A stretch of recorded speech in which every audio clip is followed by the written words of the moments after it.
n'est pas allé sans pénaliser les populations de Djambala et les environs, qui ont dû momentanément s'abreuver, hélas, à la source des rumeurs, du bouche à l'oreille et bien d'autres incertitudes qui alimentent aisément, vous le comprenez tous ici, la désinformation et la manipulation. Assurément, les historiens des médias feront un jour, je ne doute pas, le bilan de ces années d'éclipse. On peut aujourd'hui, malgré tout, dire que c'est une nouvelle page de notre histoire qui s'écrit ici, dans laquelle nul ne souhaite s'inscrire en marge, chacun étant activement ou passivement porté par le fait social de la communication. En instruisant le gouvernement de tout mettre en œuvre à l'effet de donner vie à toutes les structures et initiatives qui remettent les Congolais au travail, et au travail bien fait. Le président de la République s'est toujours tourné vers les médias pour rappeler le rôle particulier qu'ils doivent jouer dans la consolidation de la cohésion sociale et la promotion des comportements favorables au développement. Le premier volet de cette mission exaltante est sans conteste l'immense chantier de la modernisation et de l'industrialisation de notre pays, où les médias, principalement la radio et la télévision nationale, doivent être à l'avant-garde de cet idéal de progrès. Vénérable président du Sénat, mesdames et messieurs, à quelques jours de la célébration de notre fête nationale, alors que nous reviendrons ici, à Djambala, commémorer à l'unisson l'accession de notre pays à la souveraineté internationale, cette cérémonie témoigne, s'il en était encore besoin, de la priorité accordée aux moyens d'information et de communication, cette autre figure unificatrice de la nation congolaise. L'histoire de notre pays, l'histoire du Congo indépendant, vous le savez, n'est pas sans lien intime avec l'avènement de la radiodiffusion et de la télévision, considérée à juste titre comme attribut indispensable à l'exercice de la souveraineté nationale, avec l'ambition historique de promouvoir, de soutenir, de faire entendre la voix du Congo à l'extérieur et demeurer en toutes circonstances le trait d'union entre gouvernants et gouvernés, l'élite et la masse, les cultures traditionnelles et urbaines en vue de la réalisation de l'objectif de notre unité nationale. On peut, à compter de ce jour, affirmer avec la plus grande fierté que Djambala n'est plus une localité isolée. Tous les citoyens de quelque secteur d'activité que ce soit ont désormais la possibilité d'être en contact avec le reste du monde, profitant bien sûr de cette fenêtre ouverte, elle aussi, sur l'extérieur. La démarche du gouvernement, en décidant d'assurer la couverture nationale audiovisuelle et de s'acheminer progressivement vers la départementalisation de la radio et de la télévision, en vue d'un développement plus harmonieux de la chaîne de communication dans notre pays. L'enjeu ici est de préserver le lien ombilical entre les Congolais de l'Hinterland et ceux vivant dans la capitale, et de permettre à tous les citoyens congolais, où qu'ils se trouvent, sur l'étendue du territoire national, d'être, si je puis me permettre, sur la même longueur d'onde. Ceci est un pan entier de la politique de rapprochement et de connaissance mutuelle des peuples en vue de réduire les clivages identitaires dus à la peur de l'inconnu que le gouvernement vient de concrétiser à travers la réhabilitation du centre émetteur TV-FM de Djambala, optimisant de la sorte les moyens de contrôle de l'espace national en matière de radiodiffusion pour une vie démocratique, d'esprit et de cœur.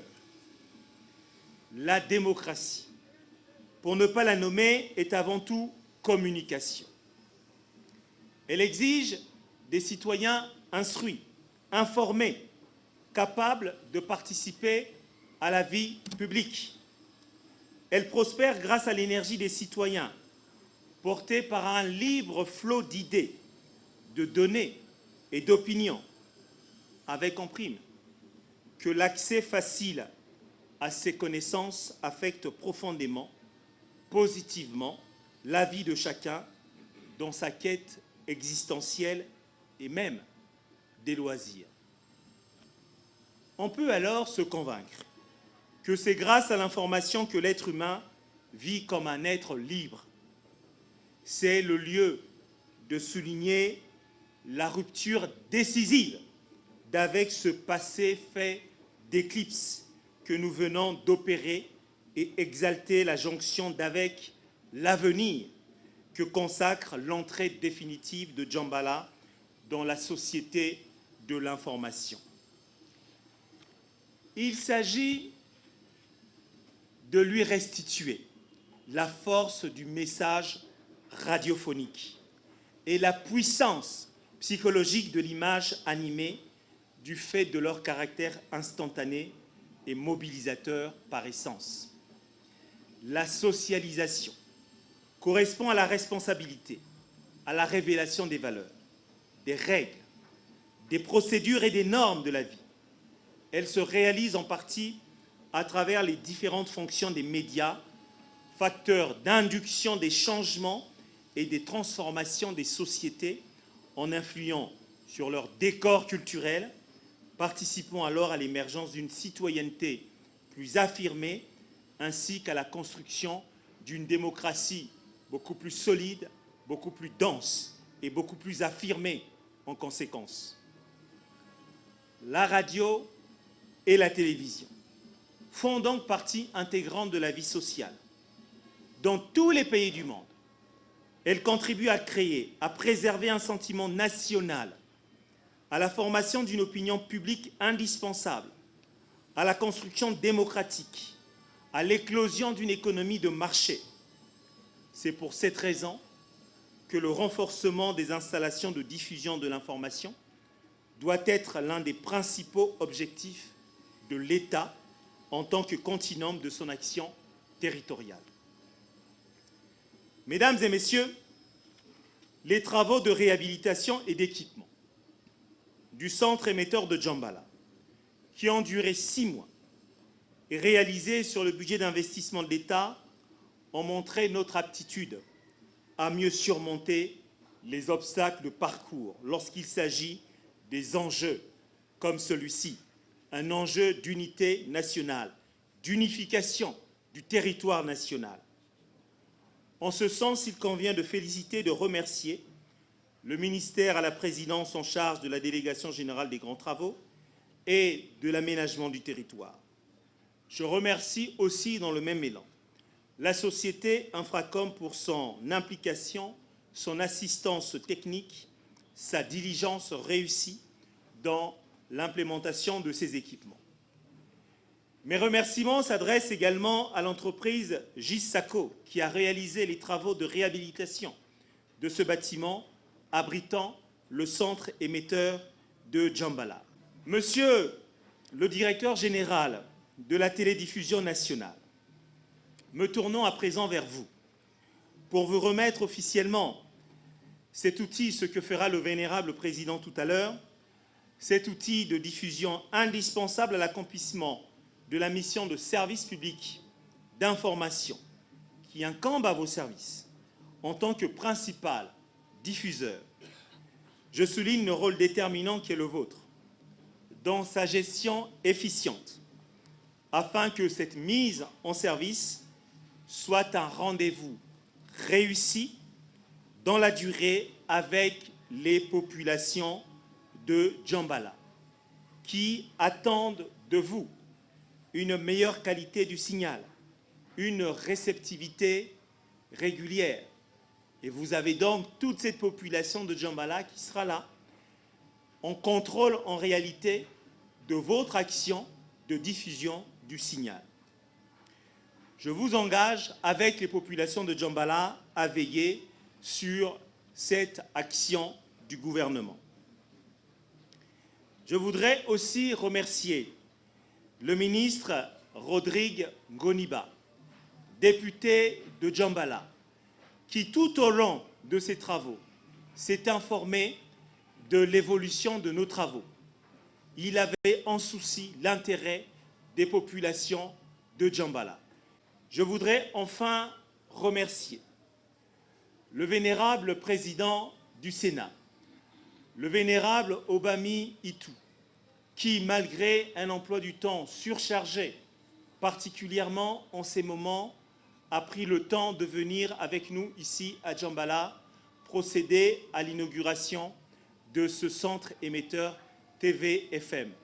Parce qu'il sait, il le sait très bien, que c'est à travers la radio et la télévision que l'unité nationale se fera et que c'est à travers aussi cette télévision et cette radio que le génie congolais pourra être perçu à l'extérieur. Il connaît très bien les enjeux de culture. Nous le remercions d'être venu ici avec nous. Mesdames et messieurs, la haute ambition du chemin d'avenir, programme du gouvernement, étant de déterminer les conditions optimales du vivre ensemble, notre bataille quotidienne, dans le secteur qui est le nôtre, dans le secteur de notre compétence, est de rendre possible ce vivre ensemble en continuant de densifier le réseau de télédiffusion, en veillant bien sûr sur les mutations technologiques, en enrichissant bien entendu les contenus des programmes pour que Radio Congo, pour que Télé Congo ne cesse d'être ce lien indispensable entre la société politique, la société intellectuelle, artistique et le peuple congolais tout entier, affirmant au passage notre identité nationale.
Je dois dire que